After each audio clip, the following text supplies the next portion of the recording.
A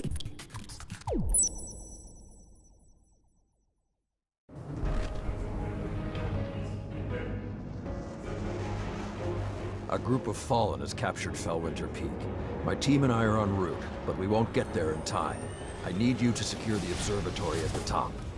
It is imperative the Fallen do not establish a foothold on that mountain. Balthazar, Reagan. tell me about what you've been playing. I'm playing Rise of Iron, the latest expansion for Destiny, the last expansion, supposedly, for Destiny, because they're making Destiny 2 now, so there's no more content for number 1. So it's not going to be like another World of Warcraft where it just keeps going No. and going and going and going 12 years. and going, yeah. No, they seem to have made a finite end for it. That's pretty cool. It gives them that opportunity to kind of reset things and maybe nail it off the bat. Yeah. Okay, tell me a bit about it. Good is the first thing to say, I guess. It's been fun. Destiny 1 has been a rocky road.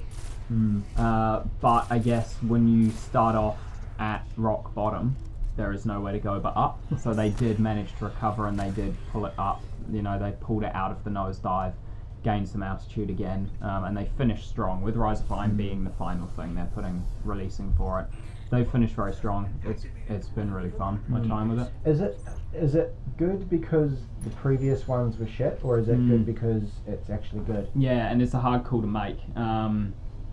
For me, it's good because it's good, but that doesn't mean it is good, kind of thing, you know? I'm a big fan of MMOs and of gear grind and dailies, and a reason to go back and play the same thing you've already played but for new stuff. And that's exactly what Rise of Iron has done. It's given you a new story, which is all new content, but admittedly that story is only about 2 hours. They kind of condensed it into, you know, a cinematic movie epic kind of thing for the story, rather than dragged out, because it is just an FPS. Yeah. An FPS story is dragged out, just shooting a lot of stuff, and essentially that's what the MMO, the online aspect of Destiny is. So why make the story more of that? Just make the story concise and about that story it's trying to tell. And it did really well with that. I think 2 hours, it doesn't outstay its welcome. Could have been a bit longer, definitely. You could complain that it is very short, but there's nothing wrong with what was there for a story. The story was cool. And then it lets you get down to the meat of it, which is the repeated strikes and raids and doing that stuff over and over to get the specific gear you want to The get. online roulette machine. Yeah, yeah. Cool. Because I remember you saying that I guess part of the shortcomings of the earlier ones was just the amount of content that was in there. Yeah. Is it, and you've mentioned in other conversations we've had that this has kind of now made the sum of all the parts enough for Destiny to be worth it. Is that kind of what makes this expansion good, or does it stand on its own? So I'd say the main thing that makes it good is what it adds back to the main game, is that it does just complete Destiny 1 as a game now. It is now I mean, it shouldn't be called the collection, the package you get with everything. They should just call it Destiny.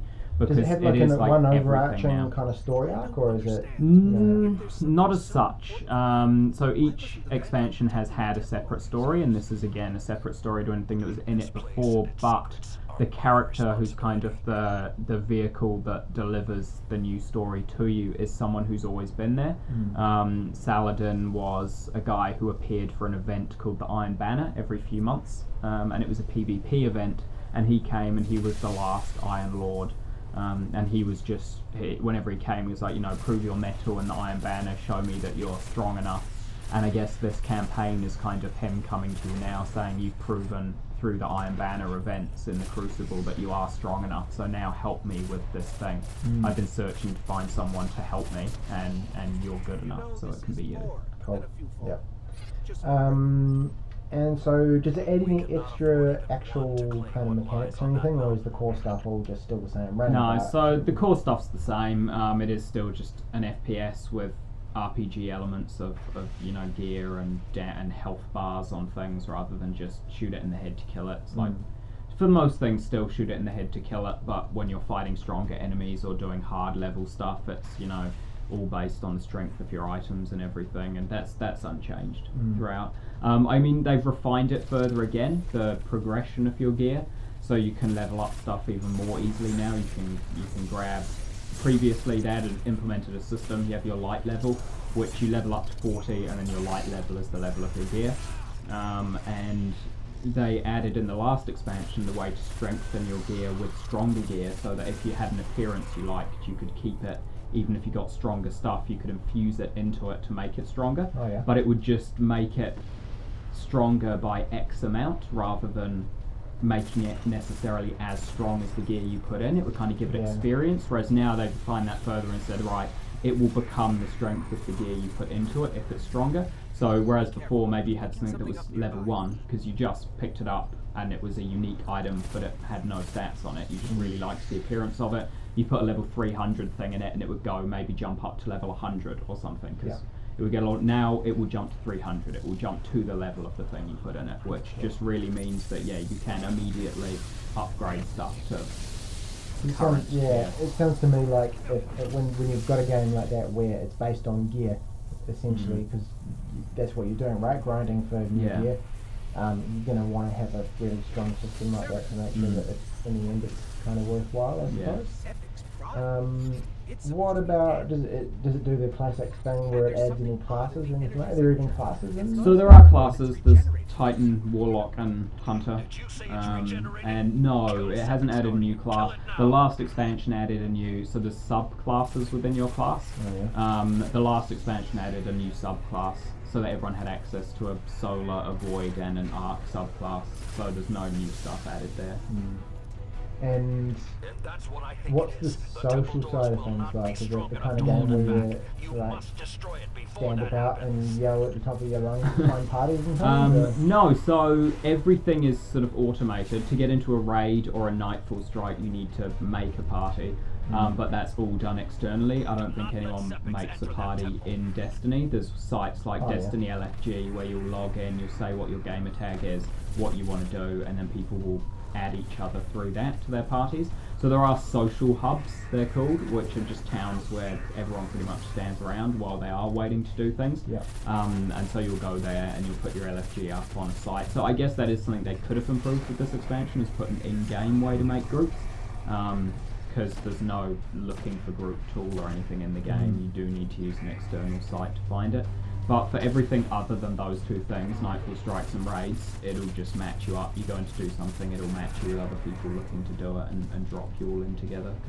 Interesting. So it sounds like it's a pretty good round-off. So I guess given this and what we now cumulatively have for Destiny 1, what do you think it's going to herald for Destiny 2? What would you like to see in further releases? I think it means that Destiny 2 will be what they promised with Destiny 1, to be honest. Which is they will create this world which will have, a star system that you can go between the planets in it, and when you land there will be things to do on all of the planets. That was the main thing when Destiny came out. It gave... very reminiscent of a not as shoddy No Man's Sky. Essentially, they promised all this content, but really they gave you the universe, but they didn't put anything in it. And Destiny was exactly the same thing. The key difference between the two being that Destiny had a fundamentally enjoyable core gameplay experience. They really nailed the actual gunplay and the abilities and the classes. So it was fun to run around in those worlds, but there was nothing to do in them still. Now they've put that content there, they've given you stuff to do, and so I'd assume with Destiny 2 they will combine everything they've learned and they'll have a strong launch, and I think the franchise does have a strong future if they do continue to implement as they have with Rise of Iron. Well, there you go. Anything else? Any parting thoughts? It's good. It's really, good. that's what it comes down to. It's fun. If you never gave Destiny a go because it had a failed launch and you were wanting what it promised rather than what it initially delivered, it is now pretty much delivering what it promised. So it's a good time to pick it up. And if you are someone who's kind of gone back to Taken King and then there wasn't quite enough there to hold them, but they enjoyed what was there, Rise of Iron's more of that. It's Taken King quality, but it's just more. So you go in and you just play more. The temple is secure. Now we can...